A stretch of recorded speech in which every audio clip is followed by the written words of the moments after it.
What's up, everybody? Welcome to the first Hogwarts Legacy gameplay stream. I'm Chandler Wood, Community Manager here at Avalanche Software, and we've got a lot of really exciting stuff to show you today. But before we get into showing you the game and gameplay, I have a few wonderful guests that I need to introduce you to.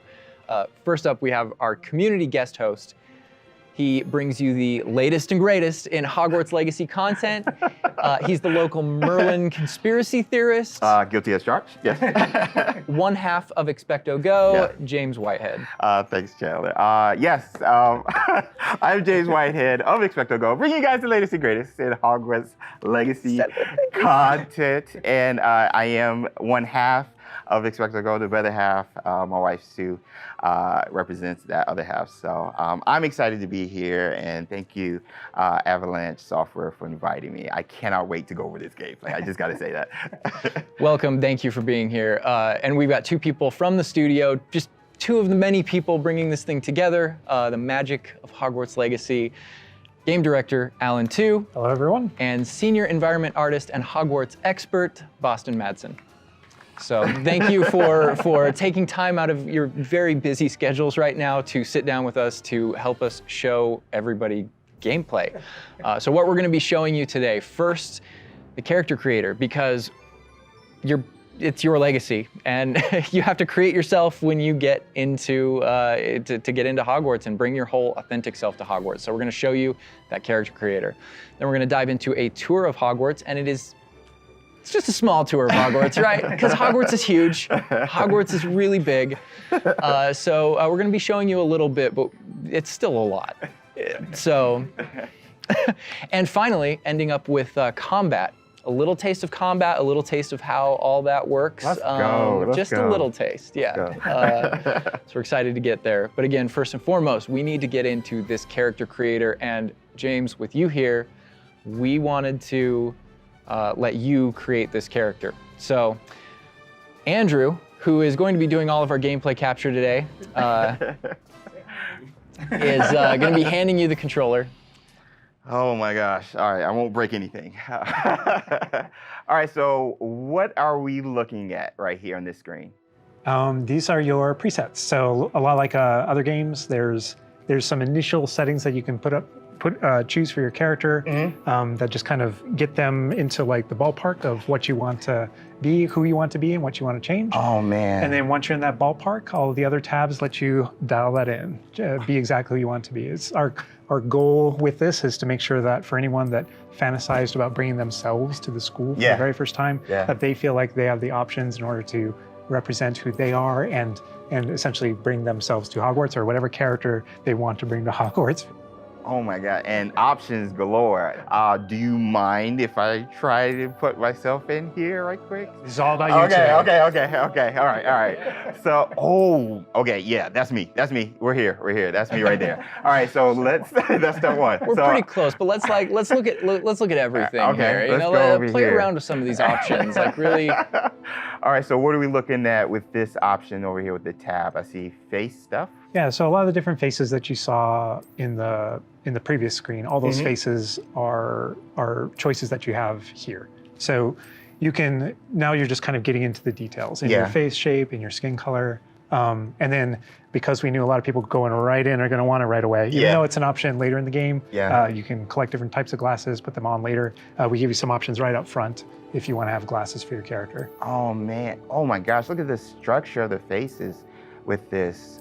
Wow, you guys thought of every. I like that. I don't think my face is that skinny, but I think we'll go that. I think we'll go that route. And down here is this. Those are your glasses there. Oh, so we could go Harry Potter if we want. Awesome job. Oh man, and this is just some of the options, I'm assuming. Yeah, so through the course of the game, there's a lot of different options that you'll keep unlocking. Okay. So as part of kind of like gear for the character, there's lots of different classes, there's even masks, there's all kinds of things over the course of the game. I like how it's all Victorian era though. Yeah, like, right up front. very authentic. Such a good call. Oh my gosh. All right, so now, we can go fleek on this one with the hair. I spend a lot of time here just like dreaming about my different characters. And what Oh they're gonna my be gosh, the pony. The thing I'm always amazed by whenever I see any aspects of Hogwarts Legacy's character creator is just the texture. And like you even adding the bounce with the hair moving around. Yo, that kind of looks like Hermione a little bit. I'm not even gonna just like Fred. I'm not Fred. And we can just go. Can I go like Tonks purple or green a little bit? Absolutely. Oh. Yo, this is so cool. Oh, I like that. That is cute. Oh, okay, so little behind the scenes. I used to have this type of hair like way back, but was it purple? I wanted silver tips, so that was the closest I got to any color. But oh my gosh, this is so cool. So you literally can bring yourself. Like it's a myriad of textures and different hairstyles here. All right, so now we're getting over here to play around with some of the. These are more subtle options. We've Okay. got freckles, moles, different things like when it comes to your complexion, like darker eyes, maybe like some shading on the cheeks. Oh man, you guys literally thought of everything with this. I do have a bit of fun with that. And then the scars are one of those options where, Harry had his own unique scar, but you can come in with different scar options. Yeah. Oh wow. Look at that. I didn't even see that.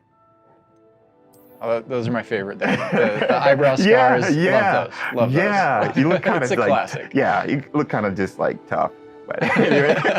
So now we're over here. Oh man, you guys, this is so sick. Again, getting more subtle here, really like dialing in that face to really get your. I don't know how revealing I want to be with my facial features now. Just like, yeah, I kind of have a big face. Yeah, my eyebrows kind of sit kind of low. But I mean, literally, you have so many options just starting the game. I feel like I'm going to be here like forever. You and me both. And then this final tab here, this is where you kind of bring your whole character together. This is where you finalize everything. You're not choosing your house here. Okay. That's not yet. That was a theory. But here's where you bring you choose voice 1 or voice 2, which is more kind of a masculine or a feminine voice, and then even within that, changing your pitch, with the pitch slider. It's a subtle slider, but Yeah. but you can hear it, Concerned about. That was quite something. and so you can kind of make out the differences. But yeah, you choose which kind of voice that you Very well want. be able to help. You'll be selecting your difficulty here. For today, we'll just go normal because Okay. Andrew's going to be taking us through some of the experiences with combat later. And we can talk a little more about difficulty, with combat and how that plays in. That is a But I big think question. the important thing here is like if for people who aren't gamers, especially, Right. story mode is a way to get into this without being worried about like, oh, do I need to be good at games? Like, no, just enjoy this game. It's, And I will put expecto and then go. We're good. Awesome. and then whether you want to be witch or wizard. Amazing. What'd you think, character creator? We're good. I'm good. Let's explore Hogwarts and let's get into some combat. All right. Through the magic of using a dev kit, we're going to be loading up a save a little later in so that we can show you more about Hogwarts and give you that taste of combat. All right, Andrew's got some gameplay pulled up for us here. We are starting out, James. There you are. You're wearing the House Fanatic robes from the account linking. Thank you. I do look good. And this is our first look at the Hufflepuff common room, I'm assuming. I mean, dorm room. The dorm room. Yeah. This is awesome. But Alan, what are we seeing right here with the UI? Because this is our first look. Yeah. So right now, we know there's been a lot of questions about the HUD because this is the first time we're showing it. So kind of going over it from right to left, on the bottom right is what we call our spell diamond. Mhm. So those are, everything that you see in it are slottable spells. So we have over 20 slottable spells that you can earn over the course of the game. Okay. And that's where the player can place them and use them and access them very quickly. To the top left of that is, you'll see the D-pad, and on the left is an eyeball, and on the right is a bit of a grid. So the eyeball is an example of one of, not a slottable spell, but what we call an essential spell. There are certain spells that are used in very specific contexts, or that we just want on the controller at all times. And Ravello is one of those. That's left on the D-pad. On the right on the D-pad is that grid represents where you might slot spells. And so Okay. right now, today, we're not going to be going into the spell slotting menu because we feel like there's a lot of spoilers there. You know, like what are all the spells and what can we do? I would like spoilers, but I know. understand. But we do want to make sure there's still some goodies left to share with everyone. And then on the left side, that thing that has the L1 button next to it, that's another thing where we don't want to spoil, but basically that's where you access your tool wheel. So there's a lot of magical tools that you're going to be kind of brewing and growing over the course of the game. And so that's where you would access them rapidly is our tool wheel. Okay, cool. There are a few things that I left off the table on the right. The green bar is your health, and basically there's a potion next to it. That's how you might heal. The bar above it, we're keeping a secret for now. I apologize. And all the way on the left is our mini map with a kind of overhead view of where you are currently in your common room that updates as you travel through Hogwarts and beyond out into the world. And for those fans out there that aren't a huge fan of minimaps, because we know they exist, there's also options to remove the minimap and turn on or off different elements of our HUD. But Really immerse yourself. Yeah, and we'll go more into the spells as we get into combat, but that's kind of that's what you're seeing there. And this is our HUD. Also, Andrew's giving us a good look over here. I want to call out. I'm a big fan of the bedside tables in the dormitories. Very nice bedside tables. They are nice bedside tables. Yeah. The honey-colored wood was mentioned in the writing. It's part of lore. It's part of lore. There we go. All right. So now we're walking out into. We really tried making these low-ceilinged dorms to give you that Badger set sort of feel. And the first thing I know is the music. The score is amazing with this. Gorgeous. And I'm calling out here, this is unique music that you're hearing for the Hufflepuff Common Room. Go back to those Common Room videos we released, you'll notice the music's a little bit different, and that is entirely intentional. We just want to welcome you to your common room in every single house, just a little bit differently. Begin customizing that experience right away. Oh my gosh, that's so awesome. Look at that. So I mean, beautiful design.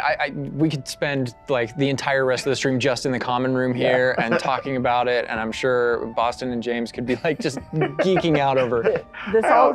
All the details come from J.K. Rowling's writings for this common room. The round doors, the hanging vines, even the dancing badgers on the fireplace. It's got a real earthy vibe. Yeah. It's very, very earthy. Which is like elements for each of the houses, right? Hufflepuff is earth, Ravenclaw's air, Gryffindor is fire, and Slytherin is water. We really leaned into that for each common room. Wow. So it feels earthy. We've got a little earthen passageway. That's what we were. Hopefully, it should feel very familiar. Yeah, it does. It does. But I know you don't want to leave, but we're gonna be leaving. Thank you. I understand. Whoa, the sound effects though. Like, looking back at the past trailers, it was just music, but kind of hearing how Hogwarts is now, it's so cool. Very tactile. Yeah. Andrew's going to make use of one of our spells, Revelio. Use Revelio right here, because there's a little magic going on. You notice a little something there. Yeah. So these are something that we kind of interchangeably call Revelio pages or lore pages. And you'll notice a bunch of things pop up on the screen. Yeah. You see that we got some XP. XP for it. And you can also see that we've advanced something called like a field guide challenge up in the corner. So I want to talk about that a little bit. So we had to ask ourselves, what? Continue, I'm sorry. There may be something you may or may not be able to tickle there. Yeah. But in our game, we had to answer the question, we're a late fifth year. What does that mean? How do we catch up to the other students? Okay. And so we have an answer to that question, and it's given to you by the staff. So there's something that we call the Wizard's Field Guide that's granted to you early on in the game. And the Wizard's Field Guide is how you actually work on catching up with the other students. So Andrew, if you hit pause for me up here, before we push forward a little bit, you can see in our pause menu, it's got this book theme. Wow. That's your Wizard's Field Guide. And you can see your house kind of crest in the middle, overlaid over it. Okay, Right? And you okay. can see that on your level as well. So that the field guide has this magical property of looking out into the world around you. And the reason why it's on loan from the Ministry of Magic and the professors have granted it to you as a late fifth year student is because they want it to help you catch up to the other kids. And its magical property is to discover different opportunities to learn and grow all around you. So the way it works is, as you discover gameplay in the game, it actually recognizes that as a challenge, which is kind of On the bottom. locked into there. Okay. And Andrew, if you go in there, you'll see different types of challenges that are combat challenges, quest challenges, Wow. exploration challenges, and you can see field guide pages are on there as well. Yeah. So 1%. We unlocked that one field guide page. that entire category is one of the ways that the book itself kind of fills out into the school and spills out into the school and kind of hides itself with different types of challenges and different things to do around the school that you're That actually is going so to cool. interact with to help you grow as a wizard and practice your spells. And so that thing that we just saw is not just a field guide challenge and a way to earn Yeah. XP. It's also something that that players can use to learn about the school as they're traveling around. They spot these little secret facts and they can kind of play a little bit of a game discovering all of them. And there are over 100 field guide pages just in Hogwarts alone. So, Little glimpse of the grand staircase Yeah. here. We're not gonna. Circular staircase. All to the match tower. portraits. Yeah. And I did notice the flue flame just ignite right there, which was so cool. yeah. Oh man. Fast travel points there. House hourglasses. We had to. How much fun was it designing those and putting all Oh, they're those in gorgeous, there? but But that they're there just like in the books. Yes. Right It's next a to nod the to Great lore. Hall. it's a nod to Yeah. lore. House points is not a core mechanic or system in the game. we It is didn't turn it narratively. into like a gameplay system, but it's definitely present throughout our narrative. And there are lots of choices where we want to nod to things that aren't necessarily gameplay systems, Yeah. but we nod to them as part of the narrative. Over to the right Part of the there, Wizarding Andrew World. was teasing. That's the Great Great Hall Hall. over Yeah. through those doors. Again, we're not going there. He's just kind of like, no. Cool. Here's another collectible page. You know, just again showing you like just these things around Hogwarts that you can do and pick up. And That's a shot straight from the trailer too. Just that part right there. I recognize we that. might be giving you a little fan service here with callbacks to those. So And this must be summertime because I noticed these are the summertime windows. These windows will change with the seasons. Yeah, the detail they put into this is kind of, I get surprised by it all the time. That's a even know that was a sentient thing. magic castle. So. Oh man. And we're going out. Look at that. This is where the students would normally kind of congregate just to kind of chill out, play, meet each other outside the Great Hall before and after meals. And I love the way that when the castle interconnects to, that it interconnects outside, inside. There are pathways on both sides of things, so you really get a sense of scope to how big this castle is. And when you see things, like you'll notice a bridge over there, that's a place you can go to and cross. Like Yeah. everything that you see is a place that you can visit. Wow. we put a lot of effort in making it feel really alive. Not just with student population, but even just the greenery and stuff. It's Scotland. Yeah. And this castle's been here for hundreds of years. So just kind of the moss and all the trees that have overgrown it and Oh my gosh. that landscape, that This Scottish. location might look a little familiar to you. I thought I recognized it. I believe this is from the Spring ASMR. And yes, so that puzzle right there, that view, Andrew is taking us right back to I am that. going to tell Andrew not to interact with that puzzle and to keep moving on. We can't spoil everything. We can't give you everything, right? Hogwarts So- contains a lot of secrets. Oh my God. But this is this grand entryway right here coming down into a really kind of central area. Yeah, we're coming upon the central hall, and we pointed out the greenhouse outside, and we'll notice when we get down there that it's on the right. This is a big hub of the school. Like it's a big castle, but it is designed so you shouldn't get very lost. This is kind of a grand central station. I love that. I love Each that. direction, it's green over there, so the greenhouse is over there. Transfiguration Courtyard, the library straight ahead. So it's kind of the hub Oh my of God. a lot of the castle. Even the color visually, you can just tell, okay, green, Oh, green, go that greenhouse. way. Oh my God. A lot of it'll be subconscious, but Yeah. it'll help you really learn the castle and feel like you know your way around. That's not to say that it's easy to learn. All of us here still get pretty lost in it It on a is a daily castle. basis. It It's a is. castle. Great point. I love that Andrew's definitely teasing a lot of things here. I'm noticing he's swinging the camera this way and that.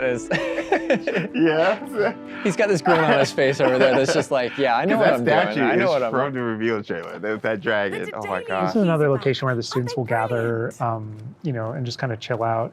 And an opportunity to talk to somebody, get a Yeah. quest giver here. Is everything all right? Yes, I'm sorry. I'm Nellie, by the way. I'm just so excited that the Daedalian keys are back. The what keys? The Daedalian keys. Surely you've seen them flying about.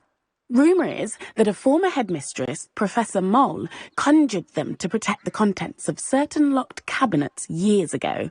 Professor Black couldn't be bothered to disenchant the keys, and they appear every few years. You should try to catch one. Why would I do that? Each key will lead you to a locked cabinet somewhere in the castle. If you can manage to get the key into the cabinet lock, not an easy task, you may find a reward.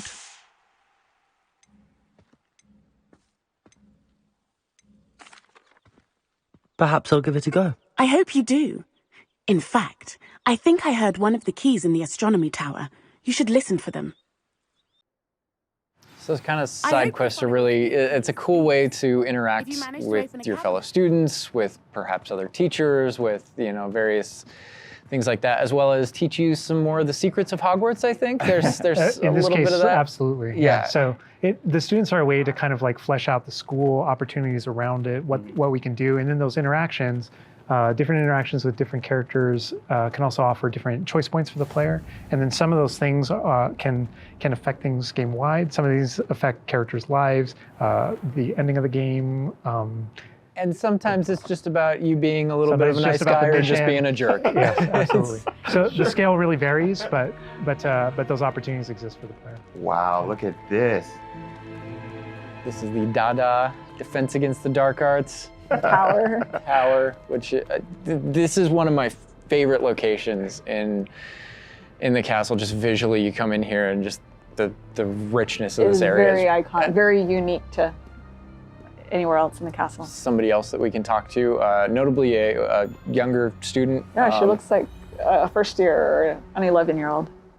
Are you all right? Don't you know who I am? Zenobia Noak, the girl whom everyone at school hates for no reason.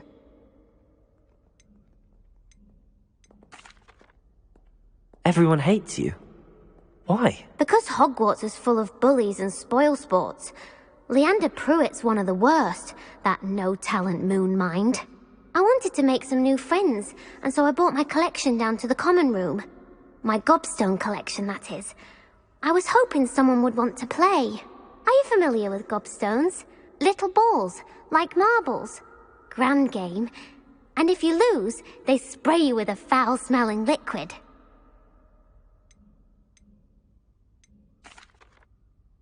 I haven't much interest in a game that sprays you with odors. Only if you lose, which I never do. Or at least, not often. People can be so cruel. Just because they're sprayed all over with smelly gobstone spit, it's their own fault for losing. Imelda is one of the worst losers. Everett and Astoria are terrible as well. And now those poor losers have taken my gobstones and hidden them in very high places all over the school.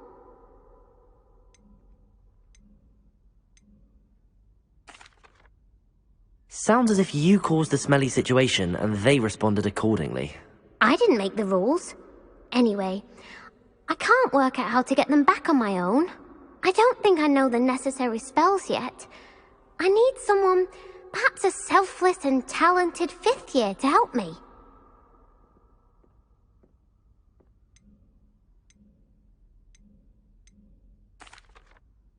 I'll see what I can do. I'd appreciate the help. If you do find all of my gobstones, do come and see me again. I'll be back to playing Snake Pit and Jackstone by myself in no time. I love that interaction with her because there's so many ways that you can go with that. You can you can feel for her. You can be a jerk to her. You can be like, Gobstone sounds awful. It sounds like you're just mean. Yeah, and your opportunities to be mean there aren't over. So, they continue. that's a good example of the. Gobstones too. I know people are gonna ask. Gobstones playable? They mentioned it, right? Yeah. Gobstones is one of the things that is not playable in the game. I know we've had to rip the Band-Aid off on a few things. Honestly, it's an amazing thing on the franchise how many things about this, like like speak to us as fans and that we want to turn into gameplay. And there were calls that we had to make over the course of production of kind of like which things we will and won't include in the bucket, just kind of for the overall health of Wizard's the thing. Chess. Those are things that aren't featured. Aren't featured. Yeah. They're featured within the world, right? I'm glad they're mentioned. They're a part of the wizarding world. Every single Part time of there was something that Steven's we regretted because we couldn't include it. We also tried to figure out a way to make sure that it was included in the narrative, included in the stories, make sure that there's a way to kind of like acknowledge it, touch it, and make it feel like it's definitely part of the world. And I know here too, we're see your like, reaction. I was like, we're in the Dismissing Against the Dark Arts class. I recognize that staircase to the left where we were just at. Andrew was walking by. I also recognize the dragon at the very top. Oh my gosh. being in a classroom, I think this is a good opportunity to talk about how classes work, because we've gotten a lot of questions about that. Is it a schedule-based system? Is it, so tell us how classes work. Yeah, so ultimately decided not to go the sim route. So I think like one of the speculations was, is there time of day and that kind of thing. Like, can I miss class at this time of day? There is a day-night cycle. Yeah, there is a day-night cycle, but everything is very narrative-based, and so there's a big mystery going on in the world. There's something happening in the narrative, and we essentially see it as kind of like chapters in that narrative. Each chapter of which has a set of missions that you can choose between as you're progressing through the game, and classes fit within that structure. So there are mainline things that the players have to do, and then classes also appear on the sides as well as optional things that help you advance your spells. It's absolutely true that classes provide all of your major tools throughout the gameplay, your spells, your major abilities. You get to know the professors. Each one of them has these bespoke kind of events and moments in those missions. And then there are also additional opportunities outside of that through kind of like side classroom missions, essentially, where you can learn additional spells or things that you need in your adventure and also get to know the professors better. And I just want to call out something that Andrew's been kind of showing off, ways to kind of interact with the environment and just engage with the world. And, maybe down there he's sipping some tea with the I saw that. Victorian high, high society. High society. And it's no wonder you like this area because we built it for like the purebloods and the Slytherins. Oh, and, come on. Well, like, speaking of lived in, like, the sound effects again, the chatter of the communication that's happening and the footsteps, like, it just makes it feel more alive. Little events like that, the brooms going I by just saw a broom overhead. go by. Love that. The data tower was one example, but no two hallways should look the same in Hogwarts. It has a lot of personality. Every hallway should be a little bit different, and that's mostly to help orient the player, help you not get lost. But this is Hesperus Hall. That's a little nod from the Marauders, a name that came from the Marauders map. But every hallway will have a little bit of a different personality and personality. I like that because Yeah, it a gives lot of it does like character. Hogwarts has character. Hogwarts is its own character no matter where you go. Yeah. Feels just a little bit different. Yeah. sentient castle full of magic for hundreds of years. Yeah. It's going to kind of And grow full and of, develop. Oh, I heard something. Yeah. Speaking of characters. Speaking of magic, Mr. Magic himself. might feature a poltergeist or two. We talked about building on lore too. I know there's that statue over to the side. That's Do you know who that is? Lachlan the Lanky, Yeah, and he's got his Bowtruckle friend. And I think if players don't know, there's another Revelio page there. Yeah, there's a map of Argyllshire. We know the fat lady hides there. Hides behind it. That's right. The third book. But sometimes a hallway has personality by how it looks, or we just passed a music hallway where the portraits have kind of taken it over, and so the sound makes it really unique. All right, I gotta call this out here. I know there's been some criticism in the past that our trailers and our gameplay and what we've shown so far has not had enough owls. Okay, so here we are at the Owlery. We're looking directly at the Owlery to show you all of the owls. It's a lot of owls. It's a lot of owls at the Owlery. I love all the owls. fog rolling down that. Great callback. Great call. No, I also love that as I one of my favorite things about just kind of going around on the outside of the school is that all those things that I see are places that I can go to, that I can visit. I just love that sensation That's knowing so that is cool. real. That lovely Scottish countryside. We're kind of closing out our mini tour of Hogwarts. And again, it was is but a fraction of this enormous castle. it all. But we're closing it out here in the clock tower. So another recognizable location. Yeah. But this is where Crossed Wands, which is the secret, not so secret dueling club is that the students have put together. Professors definitely know about it, but they think they're being clever. And it's run by this Lucan Brattleby here. Who's in a younger year, but we kind of like that that he's running things. Hello, Lucan. May I use the training dummy? Of course. I'll fetch it and give you a list of combinations to practice. Ready to have a try now? That would be wonderful. Be sure to cast all your spells before the dummy lands. If you need to stop practicing before you finish all of them, let me know. And this is a really good opportunity to now jump into combat, because really in the game, this is going to be the first time where you yourself get to learn about combat and combos in a big way and in a new way. For me personally, this was where the game like really starts to open up to the possibilities. Yeah. So we've set up a training dummy, and this is kind of an activity where you're supposed to execute according to kind of the iconography on the top. Now, what we see on the top is the Accio spell, followed by 4 what we just kind of lovingly refer to as basic shots. There are certain spells what the wizards kind of like use, just kind of fling. Andrew's using one now. And you trigger that by tapping R2 on your controller. So you can see in the corner R2. So if you tap R2, that throws out a basic shot. But that R2 is also your gateway to all of the spells that you might slot. So if you hold R2 instead, you can see how the diamond expands. And if we let go, you see how it contracts. Yeah. And so if you hold it again, it expands.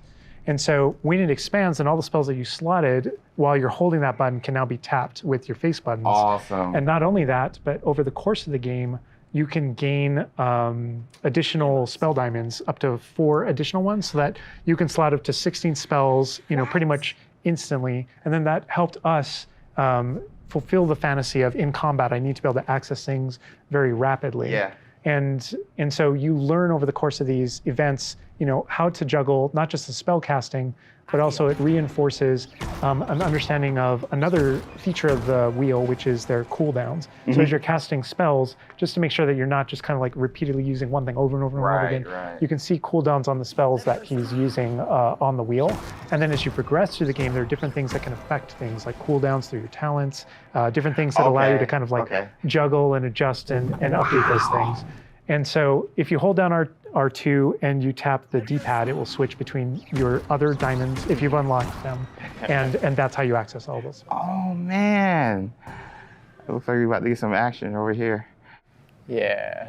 So this is a great way to kind of learn how to pull things together, So you use pull those Leviosa combos right together. Here. Yeah. Tap, Accio, tap, tap, tap. Awesome.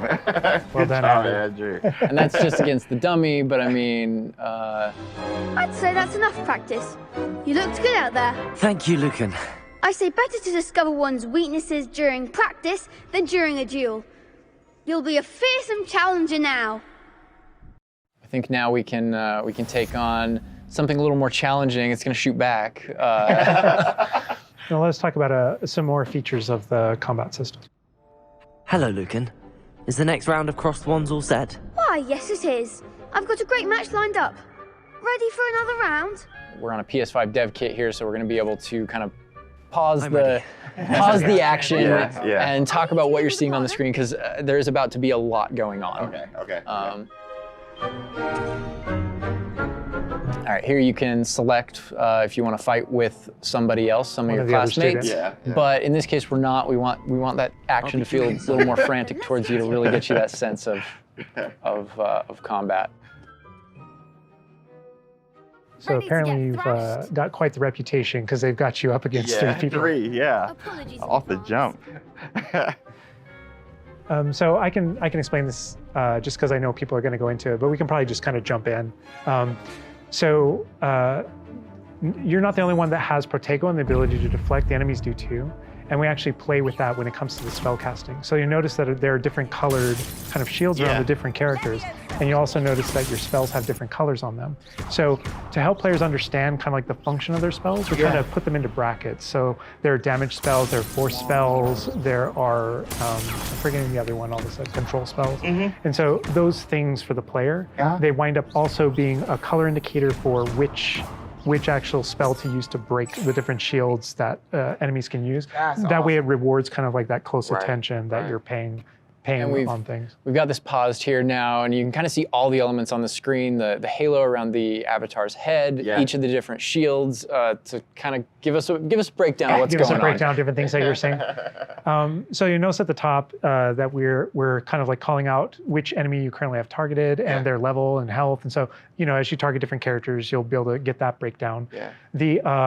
The halo over your head, whenever an enemy is about to an attack, it's almost like you have a little bit of a sixth sense for those things that are coming. If you see the halo, it means there's an incoming attack, and if you tap the triangle button by default, then that you will be able to deflect that attack that comes in and off with the protect. And I love that deflect where it goes off and like hits things up and kind of breaks things off walls too. But also, if you hold the button, then it doesn't just deflect. It also deflects and turns around with a counter attack stupefy that actually stuns the enemy. And you can use that even in your combos and stuff. So if you're focused on a character, and you're doing your thing, and someone else attacks you, you can actually turn that attack into a direct attack on the person that you're comboing. Back into gameplay here. Andrew's gonna pretty handily finish these other students off here, win this duel. Look how fast it is. It's like a dance. Yeah, we really felt like in the movies, there's almost like it's kind of like there's this element of kind of like fencing from a very great distance. That's such a good call. And there are a lot of things that we had to do with our controls and combat system in order to kind of capitalize on that idea that's pretty unique to the Wizarding world. Understandable. Yes. Well, perhaps you should try that next time. The other duelists have already taken notice of you, but after that last round, they'll really have it in for you. You'd better keep practicing if you want a chance at winning, or at least surviving the next round. I'll let you know when we're ready. Hope to see you then. The next round is for all the gobstones, so to speak.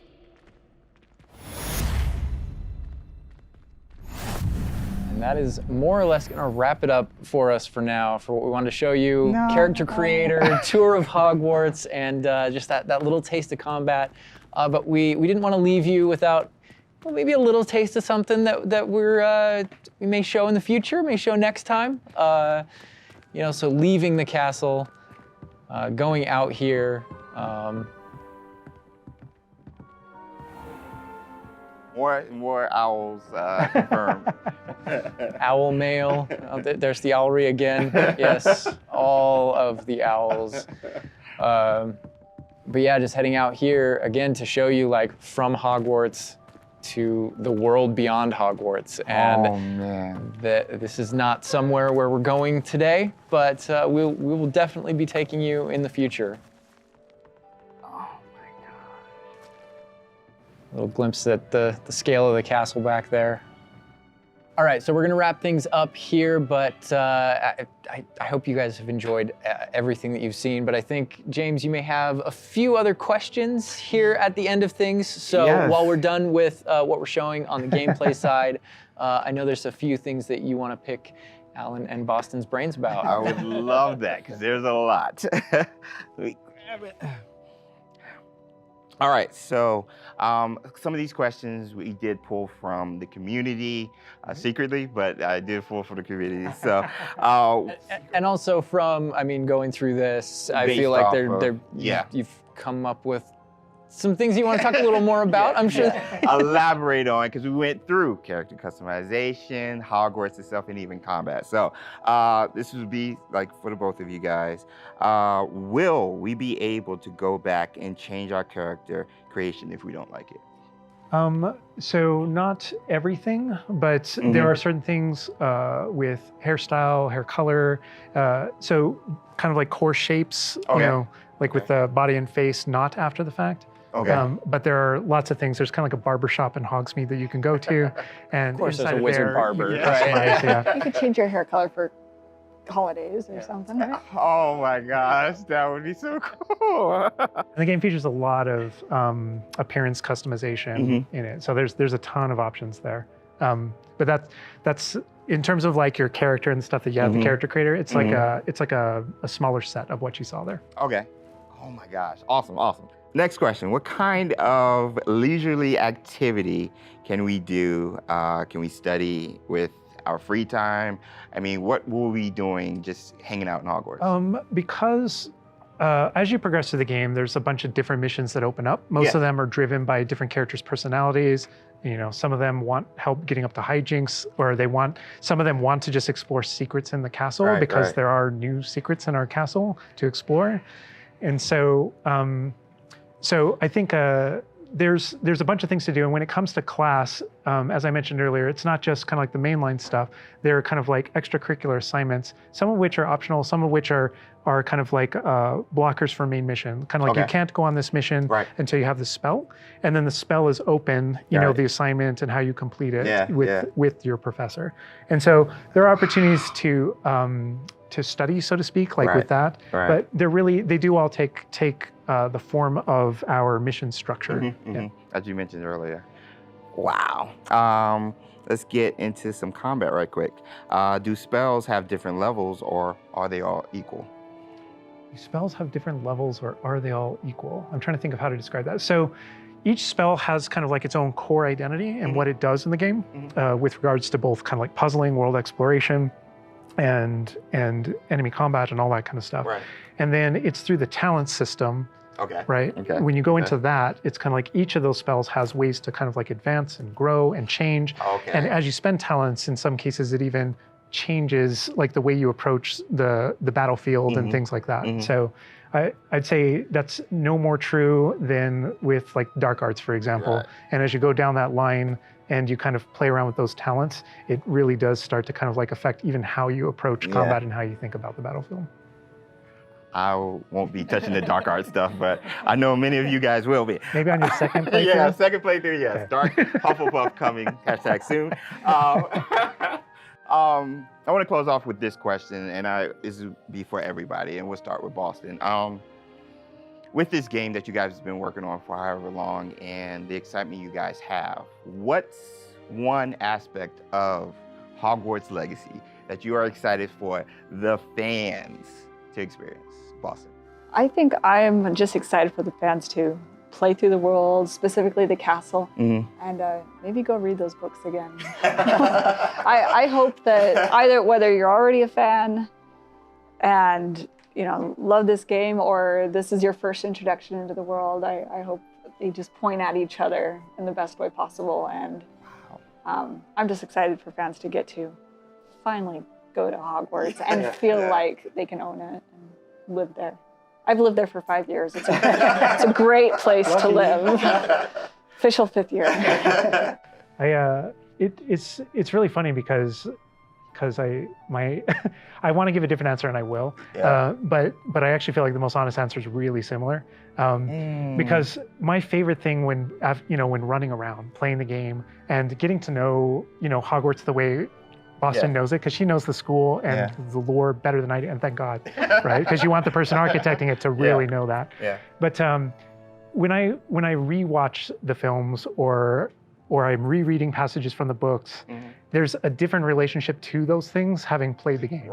And so it's really looking over the edge and seeing location. I'm like, oh my God, I'm right there. And in the movie saying, I know what's around that corner in the film. Like if you go down this way, there's actually a thing over here, and there's this person over here, and this thing happened, and it just adds all this richness to everything that you already love. And not just that, but you're going to add your own story.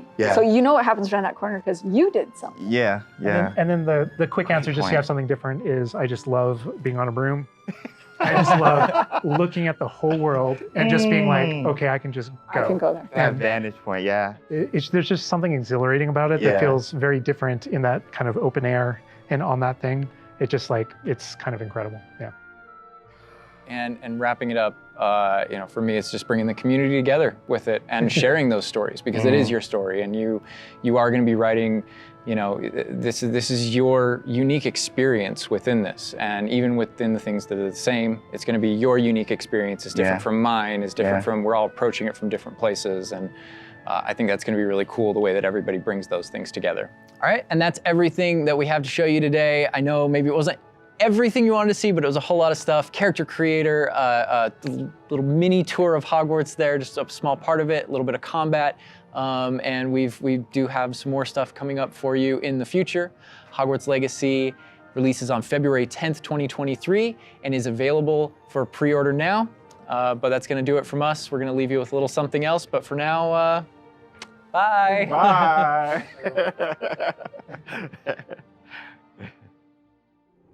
Bye.